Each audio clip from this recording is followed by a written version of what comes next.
Education isn't something that happens to children. It's not a pre-packaged sequence of out-of-context skills and information. And it's certainly not something that schools should be forcing large groups of age-segregated children to passively absorb at exactly the same time and exactly the same way, all the while resorting to a whole bunch of external rewards and punishments to get them to do it. What education is meant to be, what it is meant to be, is an active, open-ended process, and I emphasize process, of exploration and discovery.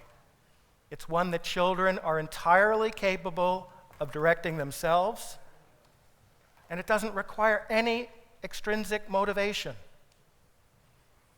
And very often, surprisingly little teaching either. So, how did we end up in the current mess we're in now, where in the overwhelming majority of schools around the world, they're operating according to an educational model that has so little to do with how children actually learn? It's a big question.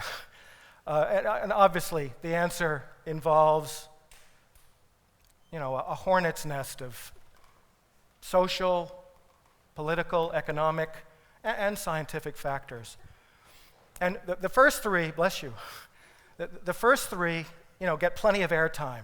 They've gotten quite a bit here today, and our earlier speakers have addressed some of those issues, very well. But somehow, the deeply flawed scientific basis of the conventional model manages to keep flying under the radar. If you go back 40 or 50 years or so,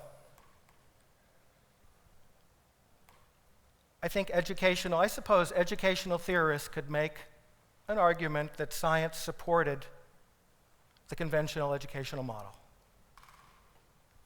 And the reason I call it the conventional educational model is just simply that it's based on convention. And we know now that it's based on convention. It's, this is how we've always done it, rather than on good science. But I think an important preliminary question, though, is, who am I, a non-scientist, to be up here talking to you about scientific theory? For 35 years, I taught at the Albany Free School. I had the opportunity to work with every imaginable kind of child. It was just incredible. And I also had the freedom to teach experimentally.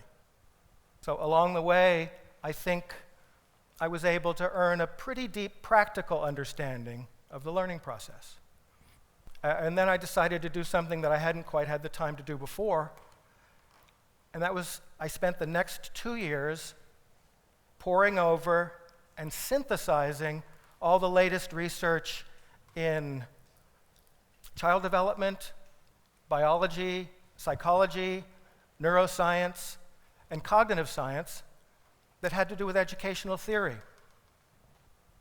And I emphasize synthesizing because one of the things I quickly learned is that scientists in different fields tend to develop their own private languages, and then they don't talk to each other very much.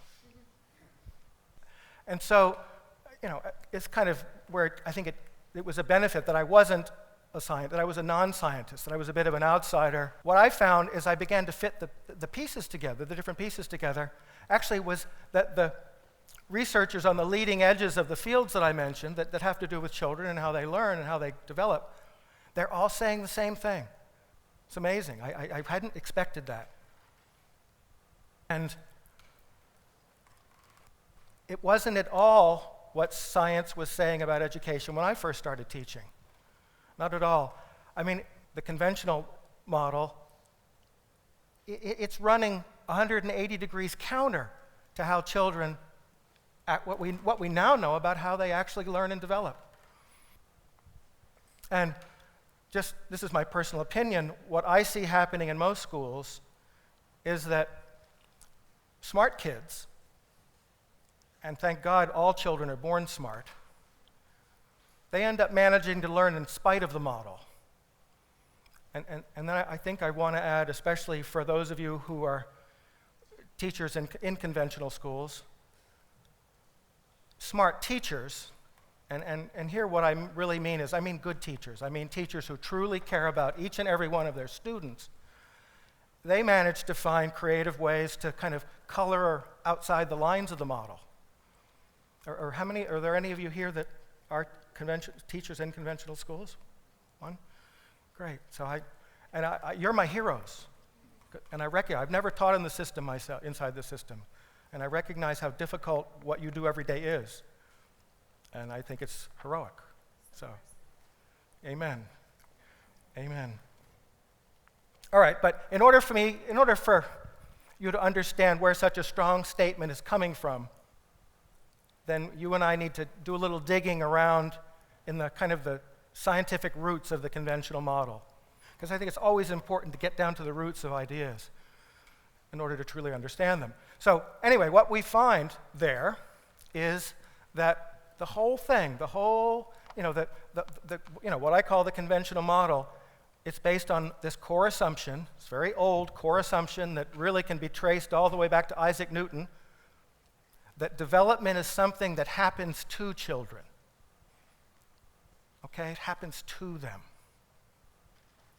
And you see, where that comes from is that Newton believed that the universe came with a set of operating instructions.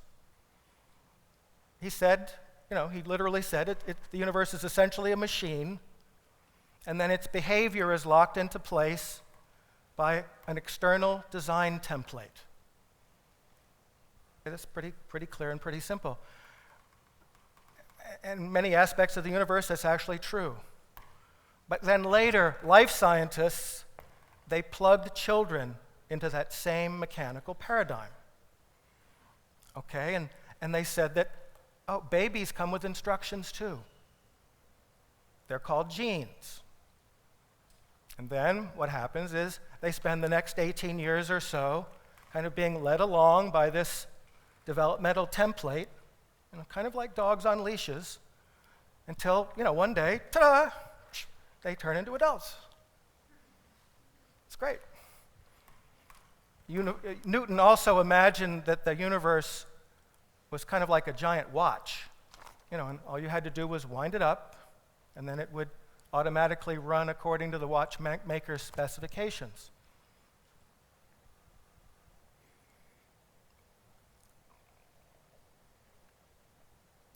Just such a nice, neat, tidy box to put kids in. But thankfully, today there's trouble in the OK corral, all right?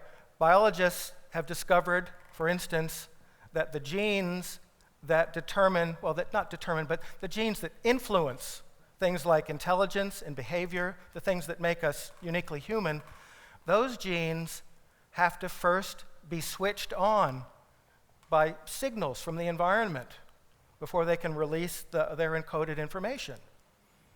Okay, and what this means, I got to take a big shortcut, obviously, but what this means, there's no automatic template controlling children's development. Then in the brain, what's going on is that genes determine the overall number of neurons and the size and the shape of them.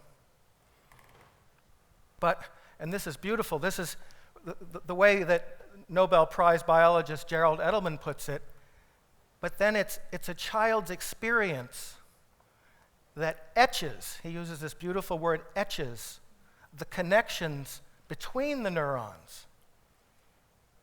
And that's the biological basis of intelligence. Here Edelman points out that babies are actually born with twice the eventual number of neurons that they're going to have in their brains. But then a kind of use it or lose it competition takes place. And it's only the connections that are repeatedly activated by a child's active interactions with the world around him or her. It's only those connections, those neural connections, that survive into adulthood. Now here, Edelman totally emphasizes that the brain doesn't work like a computer, which has pretty much been in cognitive science especially, it's still kind of the ruling assumption. Edelman says no, there's no master program that tells the brain what to do. Everything the brain does is on what Edelman calls a self-organizing basis. That's the idea of self-organization again. And what he means by this is that instead of the brain sort of following an orderly, predictable plan like Newton's universe, that the brain spontaneously figures things out and orchestrates our behavior in the moment. I mean, you might even say that our brains are continually making it up as we go along. This is a little inside joke for those of you that might have ever read my book about the Free School. That was the title, but anyway. So are you getting this distinction? I hope this fundamental. Am I being clear enough about these two ways of looking at a child's development? Because I think it's just the key to understanding why the conventional educational model never has worked and why it never will. No matter how much we tweak the content or change the routine or raise the almighty standards. But maybe I'll give you an example. It's a beautiful, very quick, clear example, I think. It comes from the work of two child development theorists at the University of Indiana. You might want to write their names down. They're really amazing, and they're very much on the far frontier of child development theory right now. But Esther Thelen and Linda Smith. And what Esther and Linda have done is they've spent the last 25 years meticulously kind of zooming in on the actual real-time learning behavior of individual children. No mass statistical study, but they just one child at a time as they tackle developmental tasks like walking or language learning. So in this one really cool study, they followed 4 babies as they figured out how to reach for and grasp a rattle. At first, the babies just had no luck at all because, to begin with, they had to struggle against their own movement tendencies. And so you had little Gabriel, who was a very high-energy guy, and whenever he would get excited, he would just start flapping his arms like this. You've seen babies do this. And so then he'd see the rattle, and he would get so excited. He just wanted to grab it and put it in his mouth so bad. And so it was just, his reach was like, just flinging his arm way out there. And he hardly even ever managed to touch the rattle. But then there was Hannah, who was just like the opposite. She was a really quiet, deliberate baby, quiet temperament. And so when she would reach, she was much more careful, and deliberate, but she moved her hand so slow that gravity would win out every time before she got to the rattle. And then the other 2 babies were sort of somewhere in between those 2 extremes. But what Thelen and Smith realized they were witnessing were 4 totally different developmental patterns which required 4 totally different learning strategies. And then they did all kinds of studies of other things, and they just kept seeing the same thing play out over and over again. And so what's the relevance of this kind of research? What it does is it totally debunks, kind of this old Newtonian notion that development is a, standardized progression, through this standardized sequence of steps, and then children are just kind of like living machines. Okay, because that's just not what's happening. And Thelen and Smith summed up this idea with just a beautiful line that I want to share with you. They said, development's not a marching band, it's a teeming mob. And I love that image. I think free school people especially can appreciate that image. But ultimately, I think their research highlights 4 principles, 4 that have really profound implications for education. The first is that development is self-organizing too. Everything about a child's development organizes itself. Children aren't wound up by watches. What they do is they direct their own development. And the way Thelin and Smith put it was by engaging in this constant cycle of exploration, challenge, then you run into something like, how do I get a hold of that rattle? Discovery, you gradually discover the answer, and then you immediately move on to a new challenge. 2, children are intrinsically motivated to learn and develop. They don't need to be pushed, prodded, rewarded, anything. And in fact, neuroscience has recently beautifully confirmed this idea with the discovery that the brain actually rewards itself with pleasure hormones every time we learn something new. It doesn't need anything from the outside. Okay, 3, every child's developmental trajectory is totally unique.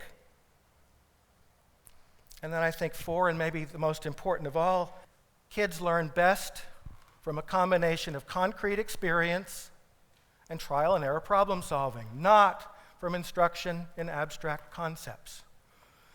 So, I think I want to leave you at this point to draw your own conclusions from this kind of developmental thinking and these principles.